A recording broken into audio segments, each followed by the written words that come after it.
নমস্কার, আমি আবার আজকে একটা নতুন রেসিপি আপনাদেরকে করে দেখাবো। এখানে আমি একটা কড়াইয়ের মধ্যে কিছুটা তেল দিয়ে দিলাম, 2 চামচের মতো সর্ষের তেল দিয়ে দিলাম। এখানে গ্যাসের ফ্লেমটা আমার মিডিয়াম রয়েছে। এবার এর মধ্যে আমি গোটা জিরে দিয়ে দিচ্ছি। 1 চামচের মতো গোটা জিরে দিয়ে দিলাম ফোড়নের জন্য।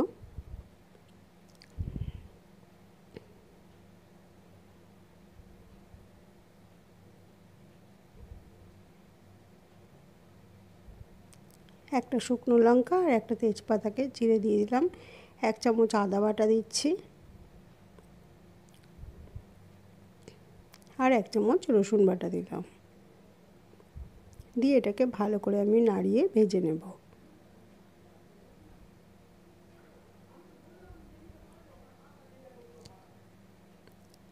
এবার এর মধ্যে আমি একটা গোটা টমেটো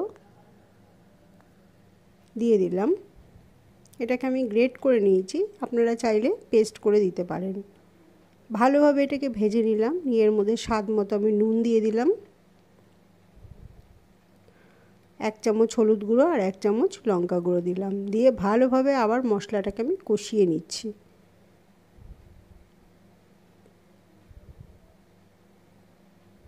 এবার এর মধ্যে আমি 1 চামচ জিরে গুঁড়ো দিয়ে দিলাম আর আমি আগে থেকে 1 বাটি সবুজ মুগ, যে মুগ কড়াই সেটা ছিল, আর হাফ বাটি তার রাজমা নিয়ে সেটাকে সেদ্ধ করে নিয়েছি। আমি 4-5টা প্রেসার কুকারে সিটি দিয়ে নিয়েছি। নিয়ে সেটা আমি দিয়ে দিলাম। দিয়ে এবার অল্প একটু জল দিলাম। দিয়ে এবার ভালো করে আমি এটা মিশিয়ে দেব, মশলার সাথে ভালোভাবে মিশিয়ে দেব।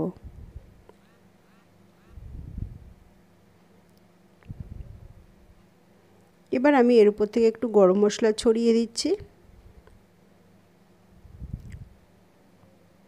এটা বেশিক্ষণ রান্না হতে সময় লাগবে না, যেহেতু আমার আগে থেকে মুগ কড়াইটা সেদ্ধ করা ছিল। আর উপর থেকে আমি 1 চামচের মতো কসুরি মেথি একটু হাতে ঘষে নিয়ে দিয়ে দিলাম। দিয়ে আবার একটু ভালোভাবে নাড়িয়ে দেব। এটা ফুটে উঠলেই মোটামুটি তৈরি হয়ে যাবে। আমি এর মধ্যে 2-3 চামচের মতন একটু ক্রিম দিয়ে দিলাম।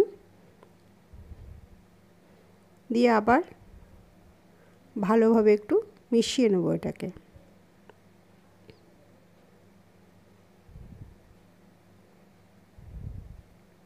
চাইলে এটা আপনারা একটু ঢাকা দিয়ে রাখতে পারেন 5 মিনিটের জন্য। আমি ঢাকা দিচ্ছি না, কারণ ক্রিম দিয়েছি তো এটা নিচে ধরে যেতে পারে, তাই এটাকে মাঝে মধ্যে একটু নাড়তে হবে, নইলে নিচে এটা ধরে যাওয়ার ভয় থাকতে পারে।